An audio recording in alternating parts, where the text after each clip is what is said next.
కాణిపాకం శ్రీ వరసిద్ధి వినాయక స్వామి వారిని రాష్ట్ర డీజీపీ ద్వారకా తిరుమలరావు కుటుంబ సమేతంగా దర్శించుకున్నారు. ఆలయానికి చేరుకున్న డీజీపీకి అధికారులు సాదరంగా స్వాగతం పలికి స్వామివారి దర్శన ఏర్పాట్లు చేశారు.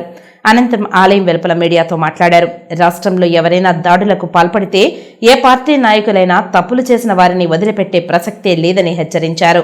ఎలాంటి ఆటంకాలు కలగకుండా విఘ్నాలు తొలగిపోవాలని కాణిపాకం వినాయక స్వామి వారిని పూజించడం జరిగిందని తెలిపారు. తాను డీజీపీగా బాధ్యతలు చేపట్టిన రోజు నుంచే నేర పరిశోధన, శాంతి భద్రతలు, ఆలయానికి భద్రత, ప్రజలకు భద్రత కల్పించే విషయంలో చర్యలు తీసుకునేందుకు జిల్లా ఎస్పీలతో సమీక్షించడం జరిగిందని తెలిపారు. దిశ చట్టం ఇంకా పార్లమెంట్లో రూపకల్పన దాల్చలేదని, కావున రాష్ట్రంలో కొత్తగా నామకరణం చేసి చట్టాన్ని కొనసాగిస్తామని, రాష్ట్రంలో ఎర్రచందనం, గంజాయి మత్తు పదార్థాలను అరికట్టేందుకు ప్రత్యేకంగా ఏర్పాటు చేసిన టాస్క్ ఫోర్స్ ఎల్లవేళలా పనిచేస్తుందని మీడియాతో రాష్ట్ర డీజీపీ ద్వారకా తిరుమలరావు తెలిపారు. అసెంబ్లీలో పాస్ అయింది, కేంద్రానికి పంపిస్తే కేంద్రం నుంచి మనకి ఏదైనటువంటి ఆమోదం రాలేదు కాబట్టి ఇంకా చట్ట రూపాన్ని తీసుకోలేదు.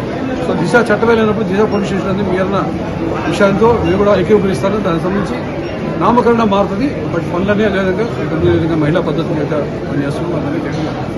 రాజకీయ పార్టీ నాయకులు మీరు ఎలాంటి సందేశం అనుకుంటున్నారు సార్? నేను అసలు మాట్లాడకూడదు, మీరు అంటే జరిపిస్తారు. పడికోసారి అందరికీ నమస్కారం. ఈరోజు కాణిపాకం రాష్ట్రంలో అందరికీ కూడా నలుగురు పనులు జరగడానికి జరుగుతుండాలని, ముఖ్యంగా శాంతి పద్ధతులు కాపాడడంలో అన్ని విధాలా గట్టిగా పోలీస్ శాఖ చేసేటువంటి కృషికి సంపూర్ణ సహకారం ఉండాలని చెప్పి ఆశిస్తున్నాను. ఈ ఛార్జ్ తీసుకున్న వచ్చాక ముఖ్యంగా నేర పరిశోధన అయితేనేమి, శాంతి భద్రత విషయంలో అయితేనేమి, ముఖ్యంగా ఆలయాలకు సంబంధించిన సెక్యూరిటీ కానీ, అదేవిధంగా ఎక్కడైనా సరే ప్రజలకు సెక్యూరిటీ ఇవ్వడం కానీ ఈ విధాలా కృషి చేస్తాం.